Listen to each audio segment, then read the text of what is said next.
What's going on, everybody? Welcome to the Ango Show. It is September 2nd, 2025. I am Ango. I'm joined by Billy TKO, and today we are live. We are back in business, and I am excited about that for a variety of reasons. Dude, Billy, what a crazy... We haven't been live in a minute, but it's been pretty crazy. I think wrestling has definitely stepped up a lot since SummerSlam, which is good because I feel like it's definitely put me in a different mood. What are you feeling? Obviously, we have a lot of stuff to talk about. We're going to talk about it with the chat. We're going to be interacting. We are live on YouTube and Twitter, and obviously you're live on your channel and everything too. But just so much has changed. What's your feeling going into wrestling right now as we go into fall season?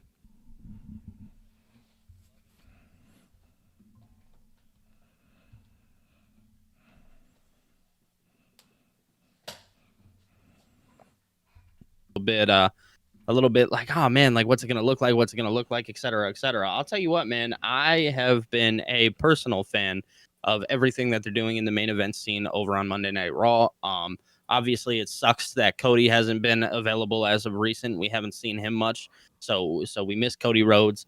But at the end of the day, man, like I love everything that WWE is doing. And in some cases, you can make arguments that AEW is really starting to pick up. Like wrestling is in a really healthy place right now. And I'll say that confidently.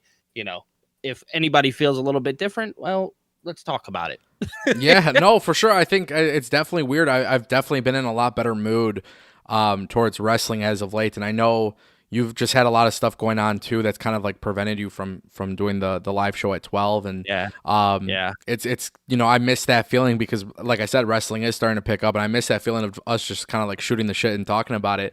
So dude, me too. I miss it all the time, man. Miss shooting the shit, miss just being able to sit here, kick it, hang out, talk pro wrestling.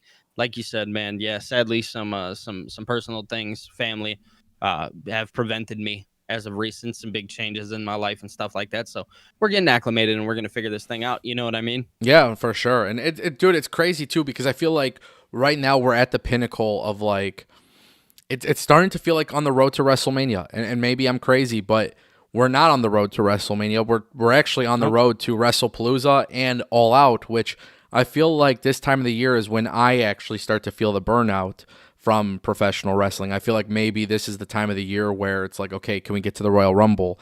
But instead, WWE has me saying, hey, like, Ango, get excited for WrestlePalooza, get excited for Crown Jewel, get excited for the for Survivor Series. And it's like, it's kind of crazy. Like I have a whole different tone, and obviously I want to talk about it because Clash in Paris happened Sunday. I know today is Tuesday. In America, we had Labor Day, so we were going to come back yesterday, and then we're like, okay, you know what, it's Labor Day, let's just come back Tuesday.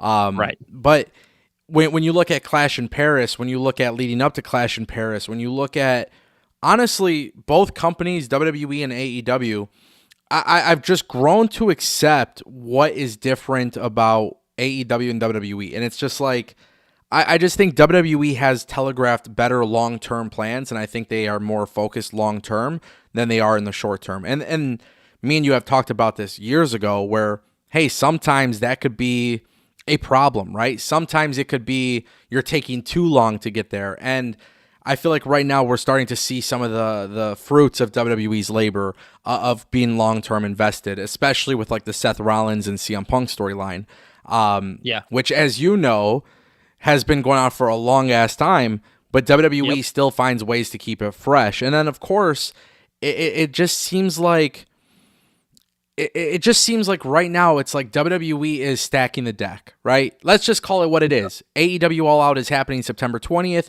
WrestlePalooza is happening September 20th. This is not a joke. WWE is going all out against All Out. And I've said this before. Billy, how many times have we had this conversation?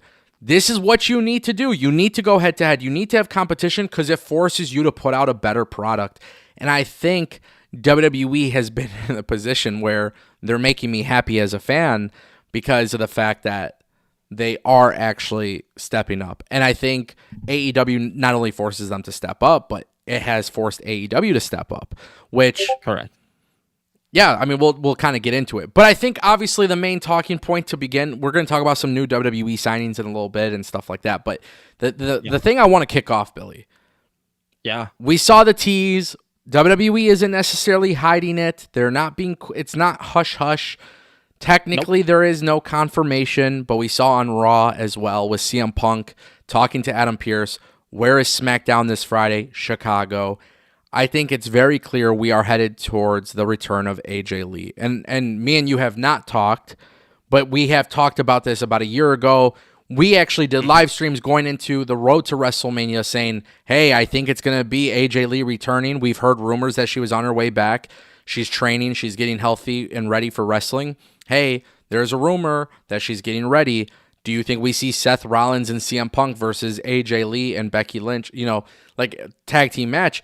And I remember at that time we talked about it. We thought it was a very good possibility. For Now, sure. more than ever, it seems like a very good possibility. I need to get your reaction. Obviously, you're a lifelong CM Punk fan, so I need to hear Yes. like your response to that. I'll tell you what, everybody's mom is coming home. Good old mother. AJ Lee, in my eyes, I do feel with all the teases and stuff that WWE has offered as of recent, I do think that they are going to do it. I do think WWE is going to go ahead and pull that trigger.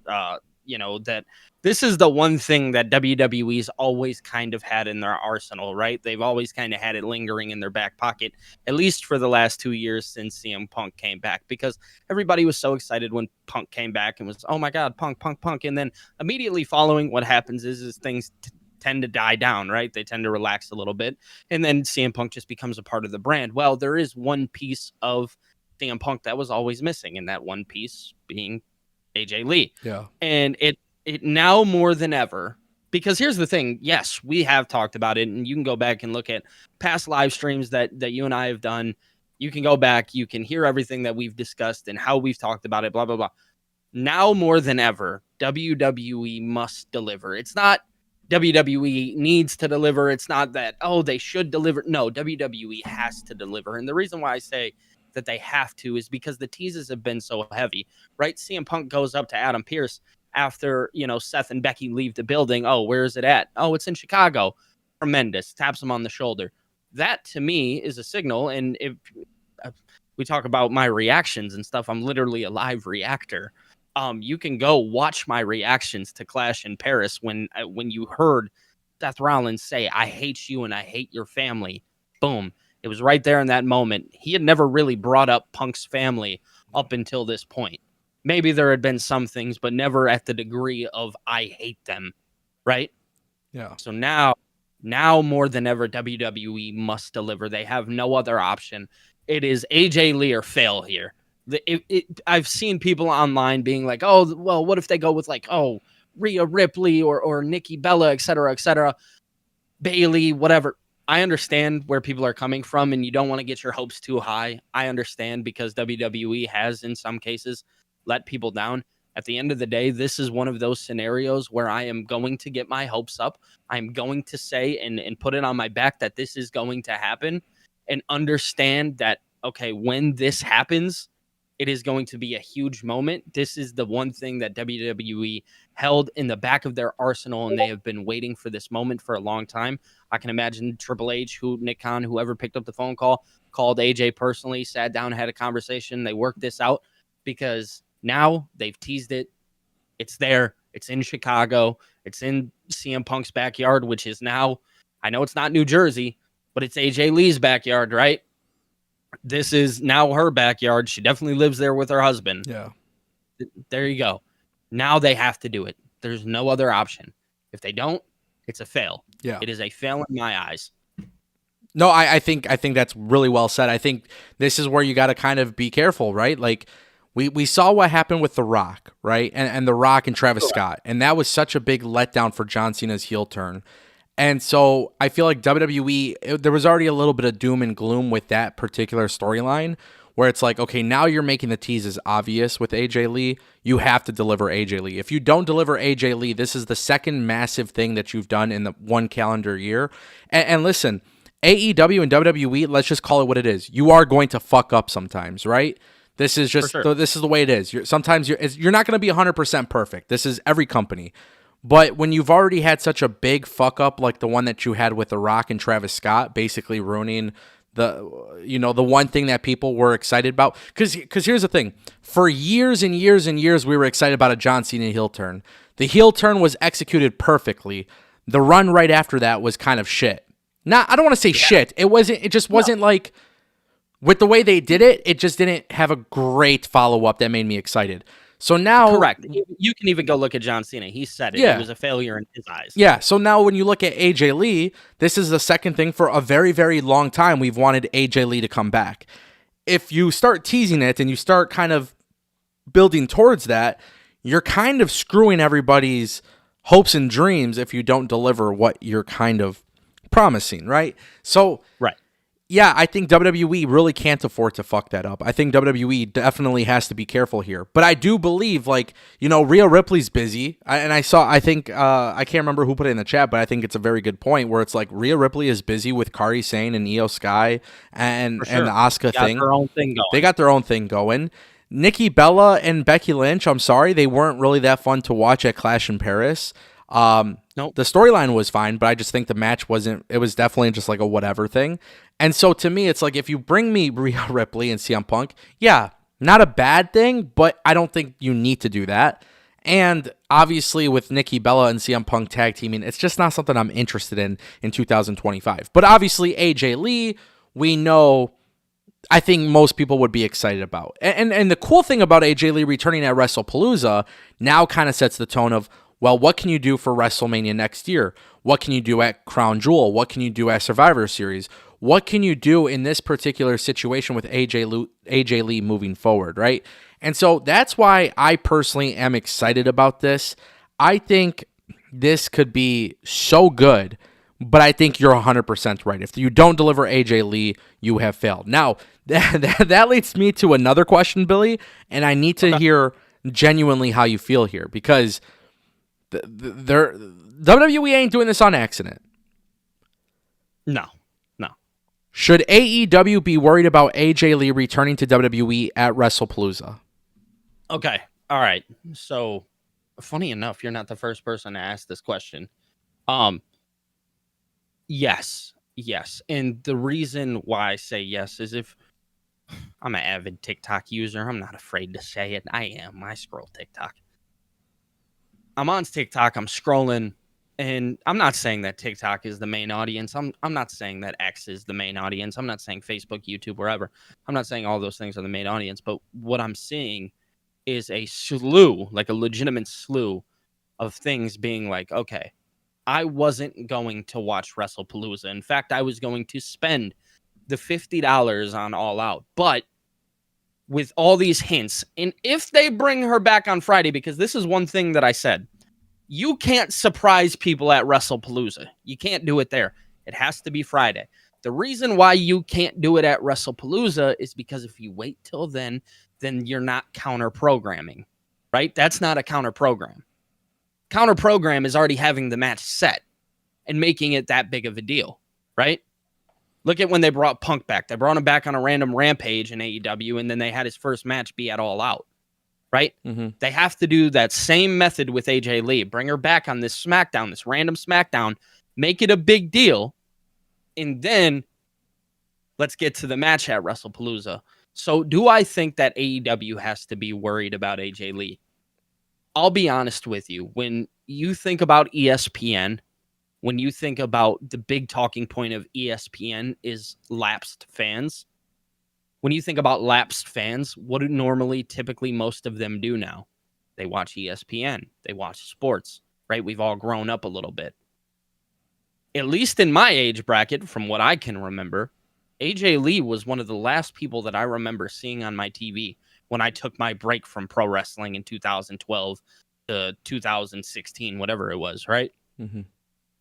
So you have to worry about those lapsed fans that are obviously going to come back.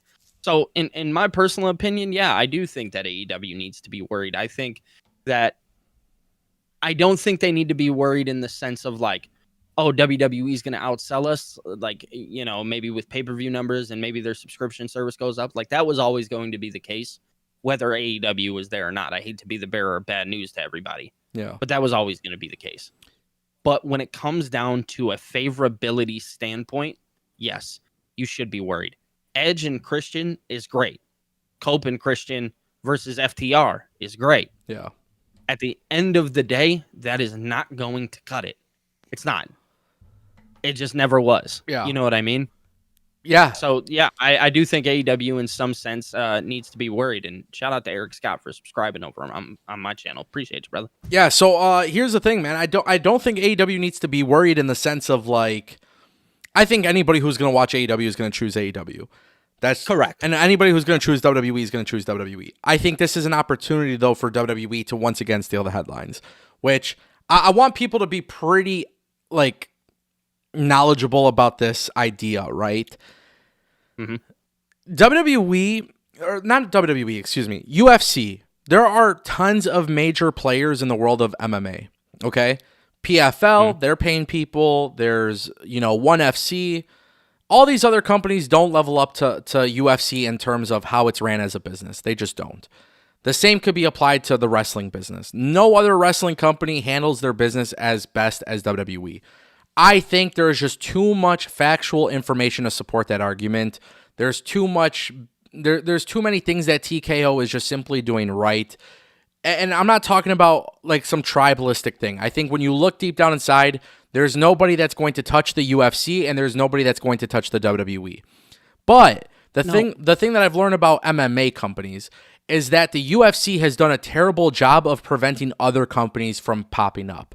And I think WWE right now having this chokehold on wrestling, especially because they have the partnership with TNA, I think if I was a random billionaire and I seen how WWE treated AEW and all that they do to treat AEW from growing, I think as a billionaire, if I were a billionaire, I wouldn't want to enter this business. And I think WWE is actually trying to prevent other people from getting involved in professional wrestling. I think WWE knows that AEW is a niche product. There's no way they're going to stop AEW from existing. I know they won't 100% kill off AEW, but they can slow down AEW's momentum and they can control the narrative. But by doing all of that, it would prevent any other outsiders from potentially getting inside of the wrestling business. And I think that's what WWE's actual goal is. Now, the reason why I say this, though, is because what has become so cool to watch in today's day and age is the counter programming. And I like it so much that I enjoy having two screens on at once. And obviously, as somebody who covers wrestling, maybe I'm obviously not the normal consumer here, but I'm going to watch both. I know going into this, it doesn't matter what AEW does, WWE will control the headlines. AJ Lee returning, Brock Lesnar, John Cena, they are going all hands on deck to take the headlines away. That is what we call the perception war. And this perception war that I've spoken about so many times is why WWE continues to be so good at what they're doing. TKO has figured out a way to do it with WWE.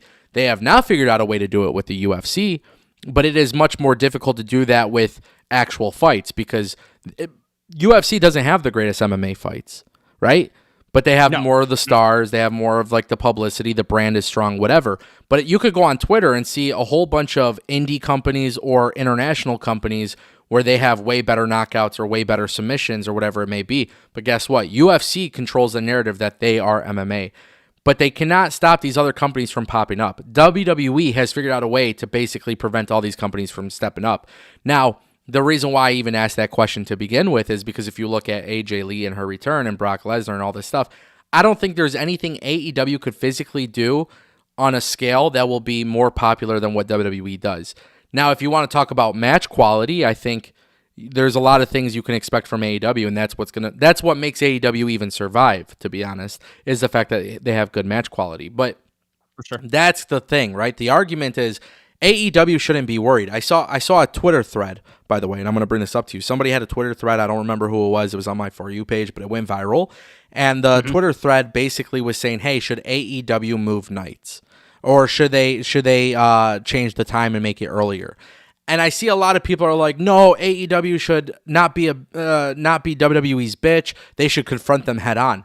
And I actually just want to throw this out there, and please respond after. I think AEW should 1,000,000% go head to head with the fact that, hey, we are not going to win the headlines. WWE will be covered on ESPN. We're not going to win that war. But what we will do is hold our own and show that we are not actually afraid. And I think if AEW has that approach where they truly focus on themselves, the people who want to be fans of AEW will continue being fans of AEW. AEW, actually, at this point, I don't even think they should go after new fans at this point. You are a niche product. You are always going to be a niche product. You always will. You will never be bigger than WWE, and that's okay. That's actually better for your product. Keep giving your friends and fans and everybody who watches you, give them what they like, and then move forward. Because, as you noticed in recent months, what has AEW been a lot better about? Not focusing on WWE. And I've given Tony credit. Really pulling that back. I've given TK his credit. Even when he's answering questions about counter programming and stuff, he says, hey, I watch all wrestling and I enjoy all wrestling. I'm focused on AEW, and hopefully you guys can see that. And when I see Tony Khan take these more like mature responses, it's like, okay, you're no longer fueling the tribalism. Your fans are tribalistic, but you're no longer fueling the tribalism. You're focused on your product, and guess what? It actually shows in your product. So, to me, Tony Khan should not be worried about AEW beating WWE here. WWE is going to win. Naturally, that's what's going to happen. There's not a chance in hell that AEW beats WWE WrestlePalooza. But what they could do is put on such a great show that the people who are specifically watching AEW will be thrilled. And for the people like me who's watching both, I'm going to be happy if I get 2 really good pay-per-views. Make sense? Yeah, makes a lot of sense. I mean, at the end of the day, yeah, you're right. It's AEW needs to focus on AEW, which they have been a lot better about recently. I think that's fair to say. And I feel like if you're not seeing that they're being better about themselves, then you're just not watching the product, which is also okay. But at the end of the day, yeah, no, I mean, the thing about it is they need to focus on them, focus on their fans, focus on the things that they're doing. WWE is a conglomerate at the end of the day. That's what they're always going to be. I know people love to argue, oh, well, this is better than this is better than this, and you're allowed to have those feelings and those opinions. But facts matter, and I hate to be the bearer of bad news. Facts are a real thing that genuinely matter at the end of the day. And the fact of the matter is WWE is a much larger business than AEW, right? Yeah.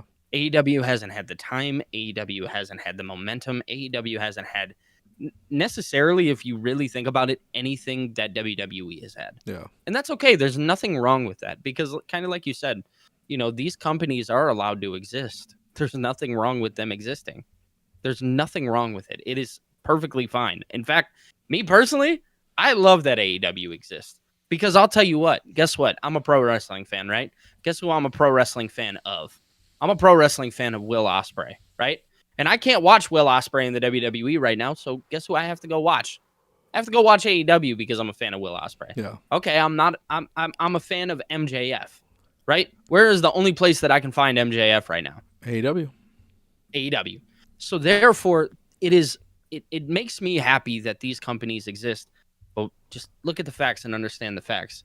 And listen, these guys, they're the smaller company. It's okay. I know, you know, it's a corporate. WWE is the corporate machine. They have the backing. AEW doesn't have that backing. It's backed by, you can argue 2 humans, whether, you know, Tony and his dad or just Tony himself, whatever. Yeah. Right? It's only backed by those 2 guys. So only 2 humans can do so much, right? Yeah. Until you get halted and you come to a standstill, right? I know a lot of people make the argument online like, oh, he needs to go hire a writing team. Tony Khan, at the end of the day, doesn't have to do sorry for cussing, fucking anything. Yeah. That man can book his show however the fuck he wants. Yeah. And if that's what his fans like, more to him. You know, so everybody who's out there, oh, Tony needs to do this, Tony needs to do that, and he doesn't have to do anything. And I don't want him to. Want that. Yeah. Right. Yeah. I wouldn't even want that. I would want him, hey, go head to head. Like, go head to head, put on a good product, let your fans be fans of your product, show the world that you're not afraid of WWE. Decide. And let the people decide. Yeah.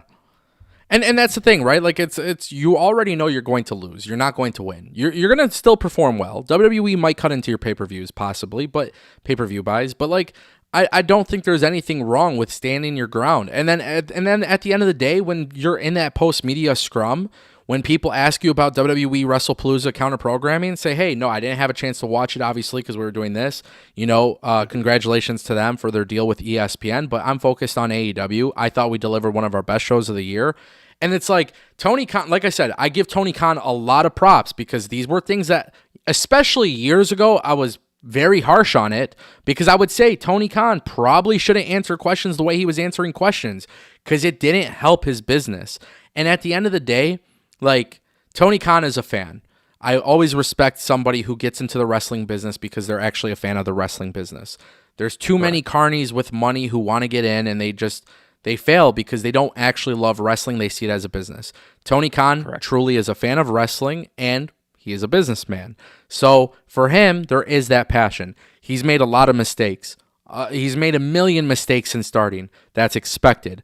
But the reality is, one of the things you could prevent is sometimes how you respond. And I think Tony Khan has been so good about responding, but if you look at not only his product, it has actually improved. Like, For sure. This has nothing to do with AJ Lee, but like the other day I was watching Collision and I was like, man, Collision I feel like has just been so much better spinning off of stories and things happening on Dynamite in the last like 2 months.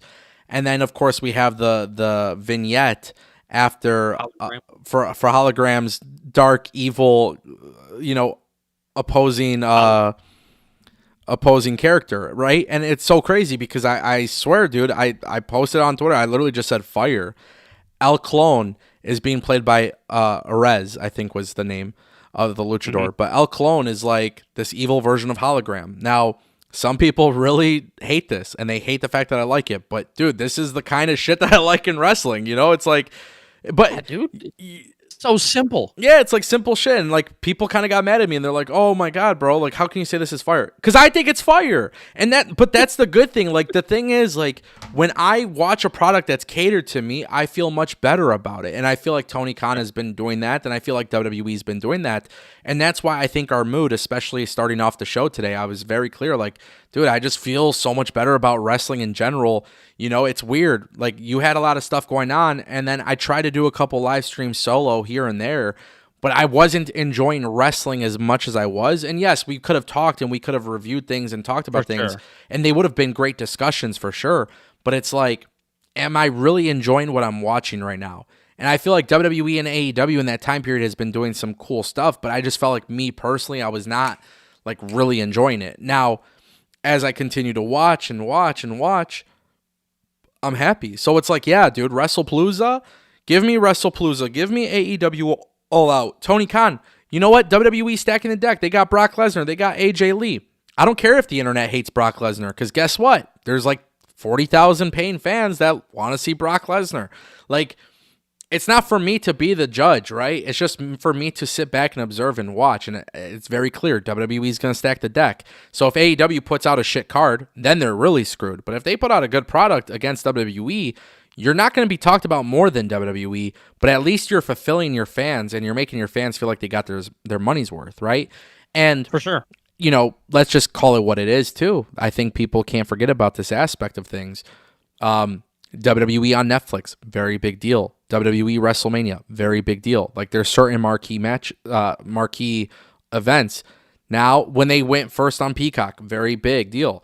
Now this is their first ESPN. They're going to treat this like WrestleMania. They're going to treat this like a big deal. We're going to see ESPN heavily involved. That's okay. That's what's expected. What makes me happy is now we're going to have two companies really go at it, and I don't think Tony Khan needs to worry. And I don't think WWE needs to worry about what AEW is doing. Just keep doing what you're doing. You're doing a good job. AEW, keep doing what you're doing. You're doing a good job, and fucking call it a day and move on. For sure. Yeah, it's so funny. The one thing when you were just talking about like how big WrestlePalooza may be, it's so funny to think that like 3 weeks ago, or maybe 2 weeks ago, when it might have been 2 or 3 weeks ago. I can't necessarily remember. But when this like first popped up, everybody was like, "Oh, this is gonna be dog shit," right? Because we never expected WWE to legitimately walk directly into the ESPN deal so quickly. Everybody was like, oh, it's going to be 2026, really when they, start to do the things. And then obviously we get the news that they're about to do it here. And it's just so funny how gradually over 3 weeks time that WWE turned something that essentially everybody was like, oh yeah, I'm not watching this. Yeah. This means nothing to me. This is a filler thing. And then the thing about it is this is how WWE succeeds, right? Is they and they haven't yet, Yeah. but John Cena and Brock Lesnar, right? Yep. That's a very touchy match. I think that's fair to say. The match already within itself, people are, some people like Brock, some people don't, right? Yeah. Okay. That's a very touchy subject. But instead, what do? Okay, well, we're going to tease AJ Lee, who is adored by legitimately everybody. So everybody who just said they're not watching because of Brock Lesnar, guess what they're going to do now? They're going to tune in. Yeah. And it blows my mind how WWE was able to pull that off in a span of 3 weeks. Well, I'll tell you. Like I'll tell you how though. With social media, and especially particularly X, I don't use X as much anymore. I personally lay off of it. I don't think anything is genuine on that app. And I've thankfully I've never been like a frequent user of that app. I've definitely toned down my usage. I am prioritizing my YouTube channel and my live streams and my content and my TikTok and all these things. Yes, I've gone away from social media a little bit, and sure, that has a little bit of an impact on things. But I think one, I enjoy wrestling the less that I'm actually physically on those things. But two, I think with the Brock Lesnar situation, it's a lot of people want to talk about things. We've talked about this before. There's a lot of information out there, and there's also a lot of misinformation out there. We have not seen everything. We don't know everything. Why are we pretending? Why are people making statements that are like as if they're true without actually knowing? And I feel like with Brock Lesnar's situation, we saw his return, and we saw a lot of people do this where the fans in attendance went crazy for it. That was a lot of people who paid WWE's expensive ass prices, and they were excited about it. So deep down inside, WrestlePalooza is already a major success with ticket sales, and they haven't even revealed Brock Lesnar. How WWE introduces that match, they're being very careful because they're not dumb. They understand the social climate. But I think WWE knows the minute that they reveal Brock Lesnar, more seats are going to be opened up because they are going to sell tickets. I think it's not about fake outrage or anything, but I do think we are in a stage where social media, people are not saying things to actually be truthful. I think they are saying things to be popular. One of the reasons why people tend to watch the Ango show live with us is because you are getting raw opinions. You're not going to agree with everything and you're not going to like everything, but you are getting truthful opinions.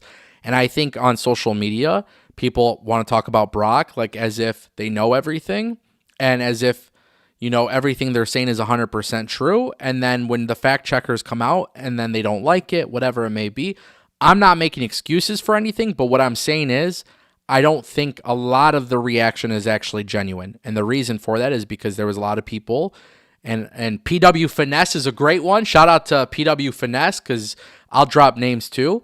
Don't sit there and get mad on Twitter and boycott and say you're going to boycott. And then after 12 hours, you're back watching the show, constantly throwing shade on whatever the product is. If you're boycotting it, then how would you know what's going on? How did you watch it to have a reaction? You're doing it for Twitter. You're doing it to be liked on Twitter. Because basically what Twitter is a whole bunch of people from high school who didn't get invited to the prom after party who are looking to feel validated by their own opinion. And it's silly.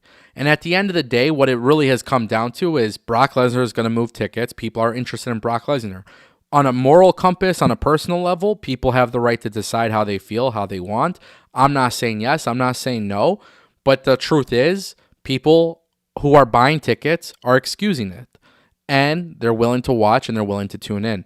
At the end of the day, WWE is aware of that, but WWE is also aware of the social media climate as well, so they're very careful with it. But as you said, if you announce AJ Lee, then it's like, oh, wow, what happened to all these people boycotting Brock Lesnar? WWE's so bad, right? Yeah, that's kind of what I kind of giggle at, right? Yeah. Like everybody's like, "Oh my god, I can't believe that they did this, blah blah blah. They're the worst, da da da. I can't believe WWE would ever do this. They suck." Da, da, da. And then, 2 weeks in, here we are in a much different, climate, right? Yeah. where it's, oh my God, AJ Lee's coming back. I can't believe she's going to come back. I can't believe she's going to come back. Well, last week, and I'm not saying you're wrong for this. I understand, like, but WWE were the demons, Yeah. right? They were the worst thing that's ever happened to pro wrestling. We're boycotting. We're going to AEW or MLW or whoever, right? Yeah. And I find it comical because, we talk about the social climate Yeah. and the social climate that we live in. When the truth of the matter is, the social climate that we live in is minute by minute. Yeah. Things change literally minute by minute, not just like headlines. No, people change by the minute. People no longer, I think the last live stream that we did, we talked about this, but people no longer think for themselves. They stopped doing that. They stopped, it's one thing to take advice. It's one thing to hear somebody's opinion, but to legitimately take somebody's opinion and spew the exact same opinion right out of your mouth blows my mind. Yeah.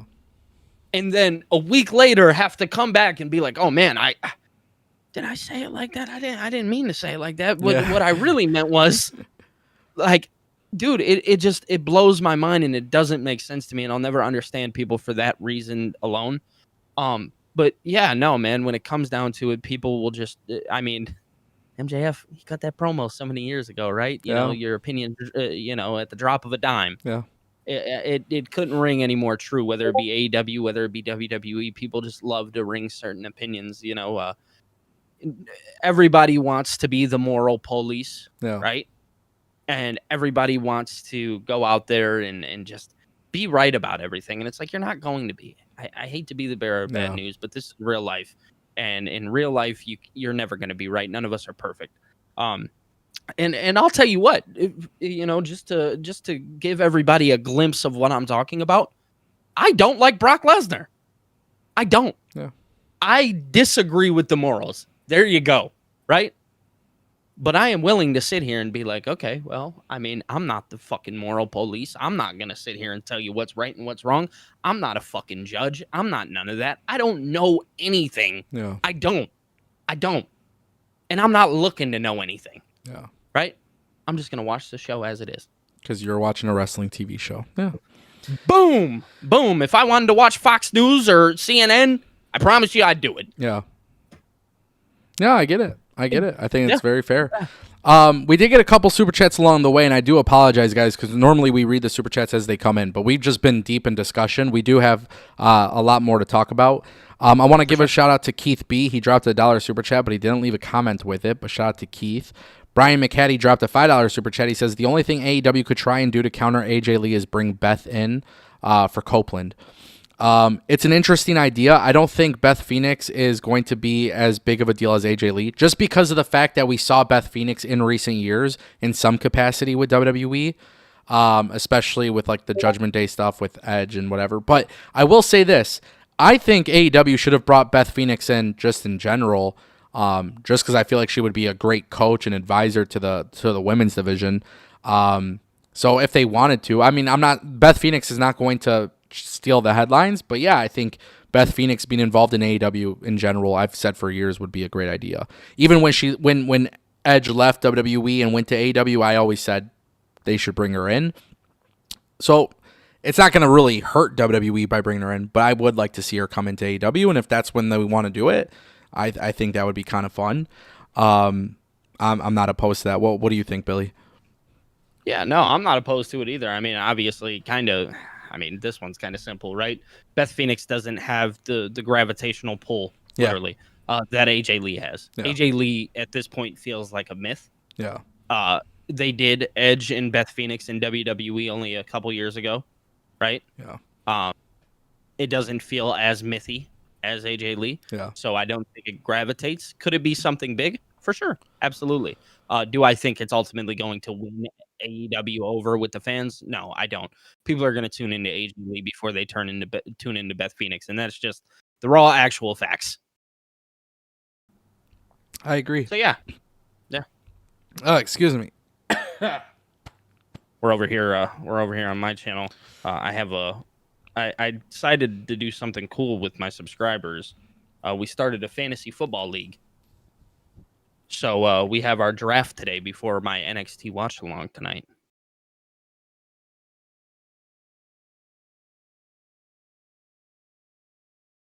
I don't think he heard me. Yeah, I didn't think he heard me. No, I said, dude, we were over here chilling with. I'm over here chilling, and we're talking. I'm doing something really cool with my subscribers. We're doing a fantasy football league, That's cool. and we're doing the draft today. Very cool. Yeah, dude. I like to hear that. That's fun. Yeah, man, it's gonna be a lot of fun. Excited for football season, dude. I know, right? Oh, I love Somebody fall said, season, bro. I love it. So do I. Nats, man, I just wanted to bring this up real fast. What if Brie Bella debuts in ring against the Death Riders? Do you think that could potentially be a counter programming situation? No, I think she's back to WWE. Okay, yeah. I don't think the AEW sickos would like that, anyways. To be honest. No, they would. I mean, maybe they would because it's Bryan Danielson's wife, and I feel like just due to this is Bryan Danielson's wife, and we love Bryan Danielson, so Yeah, I don't we'll think do that's anything happening. for him. I don't think that's happening. Shout out to. I don't think so either. Oh, go ahead. No, I was just saying I don't think so either. Yeah. Shout out to Brian McCaddy for that super chat. David Primero dropped $1.99. Bring AJ Lee back. If not, WWE is done for. I think that's a little dramatic. Yeah, I'm not gonna say done for him. Am I gonna be pissed personally? Yeah. Yes. Yeah. I'd be upset. Like we were saying Yeah. earlier, if it's like Rhea Ripley or Nikki Bella, I would be upset. Yeah, no, I feel like if it's Rhea Ripley, if it's Nikki Bella, if it's Bailey, I'd be pissed. I'm not gonna lie to you. So I will tell you, in my personal opinion, it would ruin things for me as a watcher, kind of like you talked about a little bit ago. Kind of having two big letdowns in the same calendar year would kind of suck. Yeah. So WWE really has to be careful with this one, and they really got to watch how they maneuver it. I think WWE is aware of that. Let's be real here. Triple H, no matter how much he hates the internet, he watches the internet, right? He's not dumb. And at the end of the day, he's aware. Yeah. He knows. Oh, for sure. Yeah. That is true. That is very true. Yeah. Excuse me, 1 second. You're good. Shout out to that boy Darth Bane. I should start bringing water to when I live stream because we just talk and I just try to. I have a Gatorade downstairs, and I was like, man, I should have brought it up. I know. Because I've been sitting here thinking to myself this whole time. I'm like, man, it would be great if my mouth wasn't as dry as it is right now. I know. It sucks. Crazy, bro. You never know what happens live, but when you're having No, good conversation, you forget to breathe while you're talking. Forget to breathe is insane, I know. bro. I know. I'm just kidding. Oh, Lord. Yeah. Shout out to David Primero for the super chat. Keith B did drop a $5 super chat and actually had a comment. You mentioned Brock Lesnar. The worst thing WWE could have done was to bring back Brock Lesnar. Yeah, I mean, but at the end of the day, sorry, I'm just kind of taking this one over. Go ahead, sorry, do I it. know you're about that. Yeah. Yeah, I in some senses and in some cases agree, right? I just said a minute ago, I am not a Brock Lesnar fan. I'm not. I morally, I don't align with him, when it comes down to everything, and I've read on things and I've created my own opinions. Yeah. Right? At the end of the day, I still tune in, right? I tune in because Brock Lesnar isn't the end-all, be-all of my pro wrestling. Yeah. Right? He is not, here's the thing. Will I tune in and see his match and watch? For sure, right? Because I'm watching the show, right? Yeah. So therefore, to say that is the worst thing WWE has ever done, you have to ask yourself the question first, have I stopped watching WWE because of this? If not, then is that the worst thing that they've ever done? Yeah. That's the reality there. You can have that opinion and say it and push it out into the world and whatever. At the end of the day, can it really be the worst thing if you're still tuning in on Monday, Tuesday, Friday, et cetera, et cetera? You know what I mean? Well, the problem is so many people said, with the Brock Lesnar thing is like, I'm done. I'm boycotting. And then it's like, well, why are you still tweeting about Raw the day after? Why are you still watching? Wait, why are you now complaining about something else? Because why would you complain about something else? You stopped watching it. That shouldn't even matter because you were mad about this. Right. We don't live in a world where people truly stand on their opinions. And that's why I said I just genuinely believe with social media, I don't think people are true. I'm not saying there's not people that don't exist that do this, like where they truly don't boycott. I think some people do. But I don't think that's a large percentage of the people on social media. And that's okay. No. You know why that's okay? Because I've learned to accept it.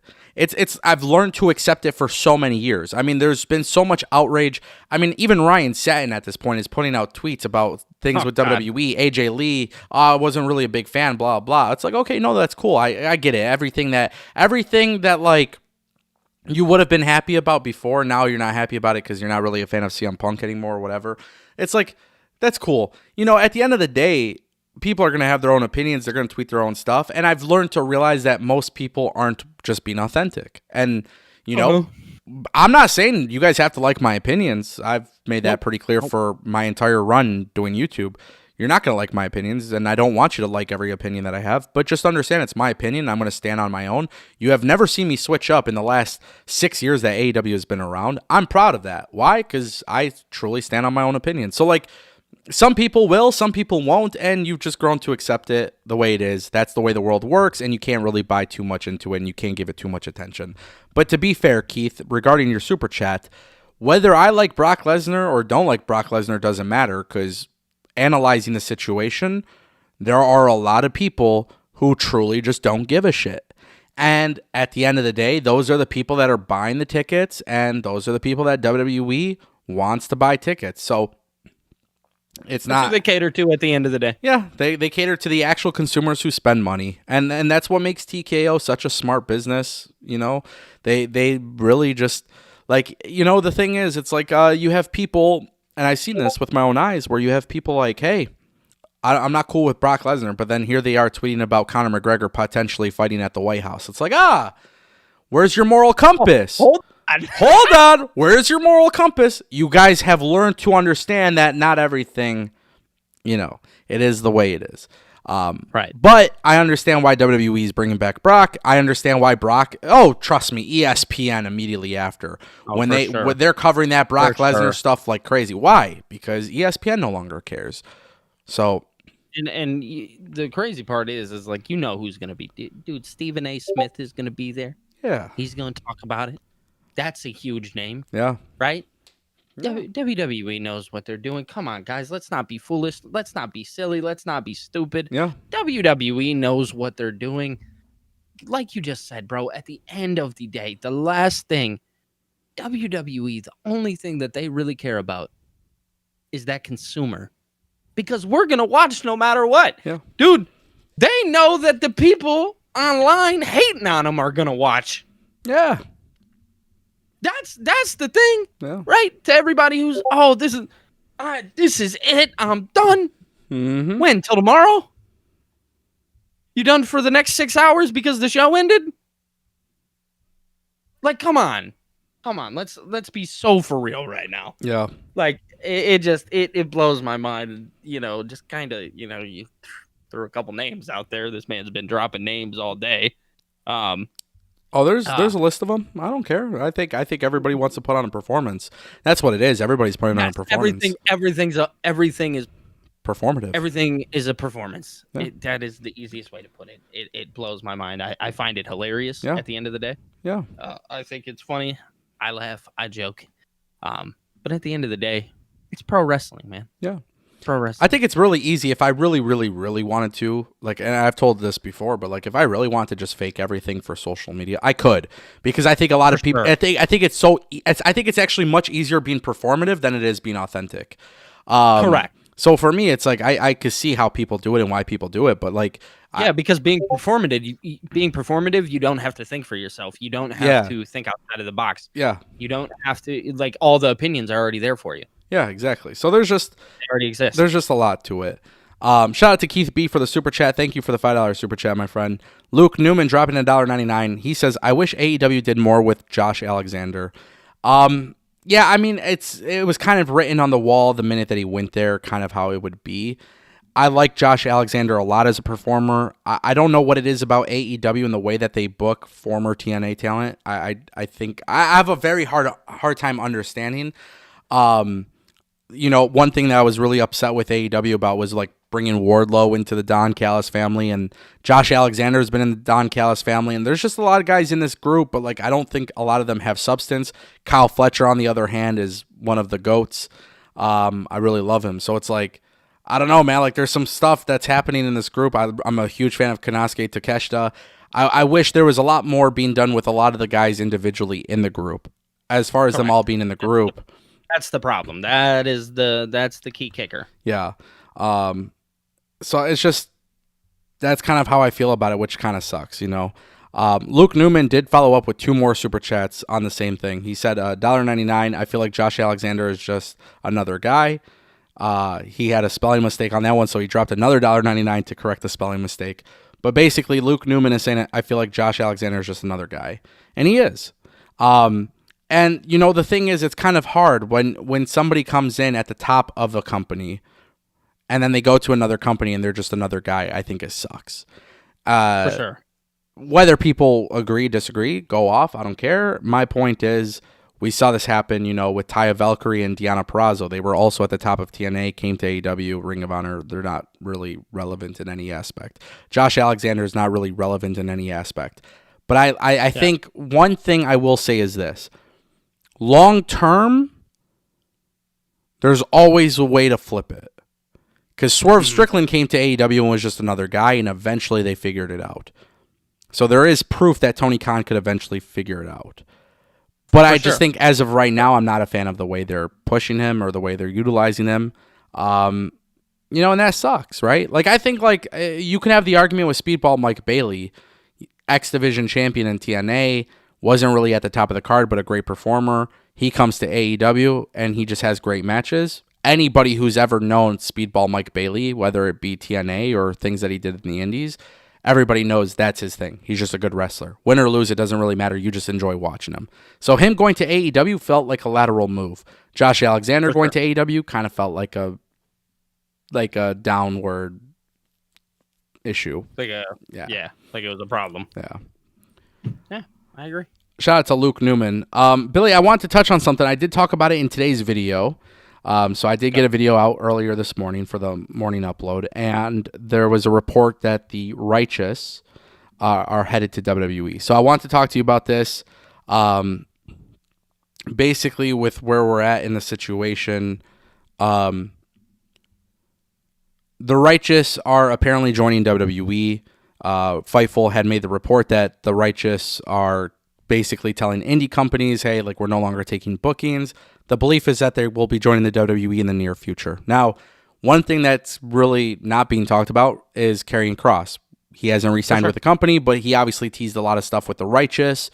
Do you think at maybe any point the Righteous do join WWE, but this is also the way WWE brings back Karrion Kross? Yes and no, right? I feel a little iffy towards it. I think it's tough, right? Because it feels like they've kind of worked. I mean, if this is a work, they've worked us to oblivion. You know what I'm saying? Is it something that I'd like to see? Of course. I'd love to see Karrion Kross with the Righteous. We've talked about it numerous times, right? That's something that you and I personally have sat on this channel numerous times having conversations about. When truth of the matter is I do think it feels untelling right now, but them signing with the WWE is a big sign that Karrion Kross is kind of lingering in the background. The problem is it feels like something's still off without Scarlett. Does that make sense? Yeah. Knowing now that WWE maybe didn't want Scarlett, I genuinely, who am I to tell somebody that they're wrong, right? Yeah. Who am I to say, oh man, you're wrong for this? If you chose to leave WWE because they weren't doing right by your wife, am I wrong for saying that about a person? Yes, I believe I am, because who am I to say that, right? Yeah. So it's such a slippery slope. While yes, I would love to see Karrion, and I do think that if it is a work, it's awesome, and they've literally worked us to oblivion. I do also believe that there is some truth to it, that obviously a deal is going to have to probably be worked out, and then maybe they'll say it was a work or whatever. I don't know. I don't think it's a But work. the right to He did an interview. yeah. He did an interview with another content creator who I won't name, but I mean he's been very I think I know who you're talking about. he's been very hell bent on making it pretty clear that it's not a work. He would have never worked anybody based on it's a like working everybody about losing your job is just not something he feels good about doing. The Karrion Kross thing is interesting though because the We Want Cross social media movement lasted 3 days, and then nothing's really happened. So and again, it goes to show you that social media just isn't the end all be all of everything, and you can't listen to it. But I definitely feel as if like right now when you look at the Righteous coming in, Vinny and Dutch, man, like these guys, there was Bray Wyatt was going to work with them. Karrion Kross, they were going to do an extension of the Y6 with Karrion Kross and the Righteous on Raw, and then SmackDown was going to have the Y6, and they were going to do like a whole like freaking universe of it, which is crazy to think about. So obviously now that there's talks of them joining WWE again, and this time they're actually headed there, I'm excited because I like these guys. Again, this was another tag team in AEW who just never really got that opportunity. But anybody who used to watch Ring of Honor, especially when it was owned by St. Clair, they know how good these guys are. So I'm excited to see what they do. Obviously in WWE, I think there's a lot there that's a possibility. For sure. And I'll kind of leave it at that. But just a very exciting time right now for wrestling, dude. I feel like we watched Raw yesterday, and there was a lot of things with WWE that I thought they did a really good job with, and they're moving things along. And I feel like this week in particular, I feel very excited to see what happens with Oba Femi and Ricky Starks. I'm very excited to see what Dynamite does because I feel like as we get closer to All Out, this is when it really has to start really dramatically increasing the excitement for All Out. So I think AEW might have some stuff up their sleeve. I think TNA as well. We saw Ash by Elegance, who is now the Knockouts champion. So like I want to see how they continue to follow up on that with Thursday. And then of course SmackDown in Chicago. Like I'm geeked about that, and I think it's dope. Like it should be a good week. I think it's really fun, honestly. I think what I love more too, Billy. I enjoyed our conversation today. Obviously, I'm going to be excited. Man. I'll be excited for tomorrow as well. But I think one of the things that I'm just really happy about is like when people aren't sitting here trying to tell you what you have to enjoy, you end up enjoying it a lot more. And I think there's a lot of people, and I notice in the chat very often it happens. There's always somebody who's their main job is to come in the chat and try to tell everybody that they're wrong for feeling the way that they do. They want to be argumentative. And I feel like it's much more peaceful when I sit here and talk with you and we talk about wrestling because we don't try to sway each other's opinion.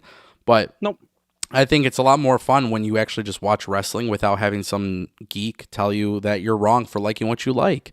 And so I'm geeked about what we have this week. I feel like this should be a very solid week for professional wrestling. I'll tell you what. The day I'm looking forward to, brother, is Friday. Yeah. Friday, there's going to be a lot to talk about. Yeah, I feel like Friday is going to be a lot to talk about. And then, man, there's just so much going on. And it's September. Next month, we got Bound for Glory. And, TNA is making some strides there. And just overall, it's just a good feeling. And I'm very excited about it. And, it is what it is. And, shout out to everybody joining us, and shout out to everybody. There was a last minute super chat by Luke Newman, actually. So I apologize. He dropped $2. He says, I think Private Party will sign with WWE soon. The fact that they're not on AEW television is criminal, but it's so crazy too because the Young Bucks right now have become such a fun part of AEW. This gimmick that they're doing, it's like, man, can we I love it. Why can't we get Private Party and Young Bucks with this gimmick that the Young Bucks have and the Private Party gimmick that they have? Like, I just want to see it again. It's not going to happen. But I'm geeked, man. I feel like it should be fun, and yeah, I think Private Party will go to NXT, and now that Hank and Tank have dropped the belts to Dark State, it's going to be interesting to see what they do with that tag team division. And Private Party going to NXT could be a really good move. And yeah, man, this will be This will be huge. And then, of course, Street Profits are teasing a breakup, so I want to see what they do with that on Friday. It's just like, there's a lot of things. If you guys actually watch the shows, there's a lot of things to be excited about. There's a lot of moving pieces to these stories. So, a lot. Yeah. Shout out to everybody in the chat that came through today. Shout out to everybody watching on X as well. We had a couple hundred viewers today, which is always huge. Some last minute thoughts. Drake did the podcast with that Bobby Altoff girl again, where they're like in bed. For real? Well, it's getting clipped right now. Everybody's aggregating it, but he's like, my FYP page is just all Rhea Ripley. She's a wrestler. She's like my muse, but I'm the opposite of everything that she likes. And Drake just discovered WWE, I feel like, which is so funny. Well, he was there in Toronto. Yeah, but now, he only came to WWE in Toronto because of Lil Yachty. So, right. This is the thing. That's another thing that makes WWE so big. It's like these celebrities be talking about it randomly on podcasts. Post Malone was there the other day at Clash in Paris. Yeah, so I mean, it's cool. I like seeing this kind of stuff. And of course, Drake has an obsession with Rhea Ripley, which is interesting. But sick. Yeah, shout out to everybody that came through. Oh, go ahead. I have to say real fast. I was about to say, because the obsession with Rhea Ripley, it's like if you go back and look at anybody's chat, like so is everybody else's. Like he's just a normal dude. Yeah. It is what it is, man. It is, Right. Drake is the biggest artist. I mean, I think you can make an argument since Michael Jackson. Ooh, hot take. But that's hot. That's a hot take. I got hot takes for every industry, bro. I was about to say, save that for my other YouTube channel, just Billy Reacts. Oh, snap. Oh, man. Guys, it's 1:03 p.m. We went over an hour. Very beautiful, healthy discussion. A lot of people in the chat contributing. Love you guys. Shout out to Luke Newman for his numerous super chats. Shout out to Keith B for his super chat. David Primero. Thank you guys all for supporting the show and for all of your guys' super chats. We will be back tomorrow. We did hit our super chat goal. Shout out to all the members who have been joining us as well. Make sure you guys check out Billy. Billy, are you doing a watch along tonight for NXT? Yes, sir. And we are starting the watch along at 6:30 because right beforehand we're going to be doing a fantasy draft. So you're going to do that on the live stream?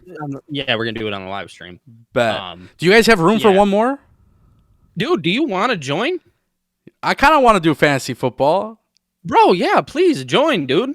Send me the link. We'd love to have you. Yeah, I'll send you the link right after we get off this. Send me the link. But if you guys aren't active, I'm not doing it. It's got to be active. I'm here to tell you I'm going to be active with it. I'm going to be keeping up with it and whatnot. So, all right, cool. We got our 10th member. There he is. There you go. Ladies and gentlemen, make sure you guys check out Billy TKO on YouTube and TikTok live tonight for the Raw Watch Along. He'll be starting it off early at 6:30 because of fantasy football. I think that'll be fun. I'm going to join in. Send me that link. Ladies and gentlemen, that is the Ango Show.